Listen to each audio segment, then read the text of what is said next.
रेखा के पिता दिल्ली में किसी तरह अपने और अपने परिवार का पेट पाल रहे थे, पर एक दिन अरे रमेश, तुम्हारी बेटी के तो समझो भाग्य ही खुल गए। वकील लड़के का रिश्ता आया है। अरे वाह, कब करना चाहते हैं शादी? वो लोग तो जल्द से जल्द ही करेंगे। बाकी शाम को मैंने रेखा को देखने के लिए बुला लिया है। तेरा घर छोटा है तो तुम लोग मेरे घर ही आ जाना।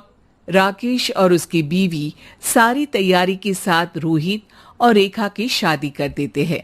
लेकिन अगले ही दिन, देखो रेखा, शादी भले ही हो गई है, लेकिन तुम ये मत सोचना कि मैं किसी जोरू के गुलाम टाइप रहूंगा। रेखा को रोहित की बात अजीब लगती है। मैं ये तो सोच भी नहीं सकती और ना ही चाहती हूँ, लेकिन शादी के अगले ही दिन इस तरह की बात की उम्मीद भी नहीं थी। रोहित रेखा के मुंह से ये बात सुनकर गुस्सा हो जाता है। अरे, काफी जबान भी चला लेती हो। माँ ने सिखाया नहीं कि पति से कैसे बात करते हैं? रेखा अब चुप रहने में ही भलाई समझती है। रेखा, जल्दी से नाश्ता तैयार कर लो। आज पहला दिन है, सारे काम तुम्हें समझा दूंगी। ये नौकरानी है जो तुम्हें बता देगी कि कैसे कैसे क्या करना है। फिर इसकी कल से छुट्टी है। रेखा भी ससुराल में जी जान लगाकर काम करने लगती है। खाली समय मिलता तो पति के वकालत की किताब उठाकर पढ़ने लगती।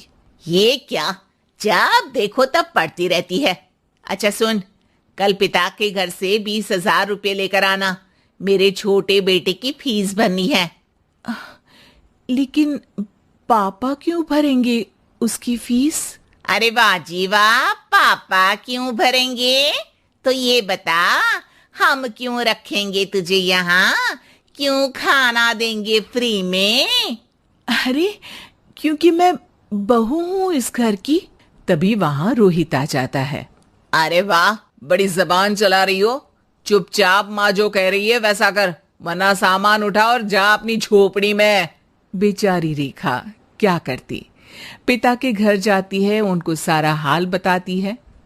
पिता भी जैसे तैसे पैसों का इंतजाम कर बेटी को ससुराल के लिए विदा करते हैं। देखा, अब कहाँ से आए पैसे? अरे बहुत माल है तुम लोगों के पास, बस सीधी उंगली से निकालते नहीं। नहीं नहीं माँ, पापा ने अपनी मोटरसाइकिल बेचकर पैसों का इंतजाम किया है। पता नहीं अब वो ऑफिस कैसे जाएंगे। अरे वाह भाई, ये भी हम सोचे। खैर, जैसे तैसे दिन बीतते हैं। रेखा जहां एक प्यारे से बेटी की माँ बनती है, तो वहीं उसका वकालत की किताब में ज्ञान और गहराता जाता है। हे भगवान, बुरे फंसे। ये केस तो लगता है कि मैं हार ही जाऊंगा। देखिए, मैंने आपकी इस केस की फाइल पढ़ी थी। इस केस को जीतना बहुत ही आसान है। वाह भाई वाह, यहाँ वकालत की डिग्री लेकर भी मैं समझ नहीं पा रहा हूँ, और तुमने रोटी बनाते बनाते ही केस समझ लिया। अरे जाओ जाओ, जाकर मुन्ने को संभालो। केस मैं संभालूंगा। ए लड़की सुन, जाकर अपने बाप के यहाँ से 3 लाख लेकर आ। पूरा घर फिर से बनाना है। छोटे की शादी करूंगी तो छोटी बहू को कहाँ रखूंगी? पूरा घर तो तूने घेर रखा है। ऐसा मत बोलिए माँ जी, पापा इतना पैसा कहाँ से लाएंगे? अब तो वो रिटायर भी हो गए हैं। हाँ, तभी तो बोल रही हूँ, रिटायरमेंट के पैसे तो मिले होंगे ना। लेकिन वो अगर आपको दे देंगे तो बुढ़ापा कैसे काटेंगे? रोहित रेखा की बात सुनकर गुस्सा हो जाता है। ए सुन, चल अपना सामान उठा, अपना बच्चा उठा और निकल यहां से। रेखा के लाख आग्रह के बाद भी रोहित और उसकी सास उसे घर में नहीं रखते।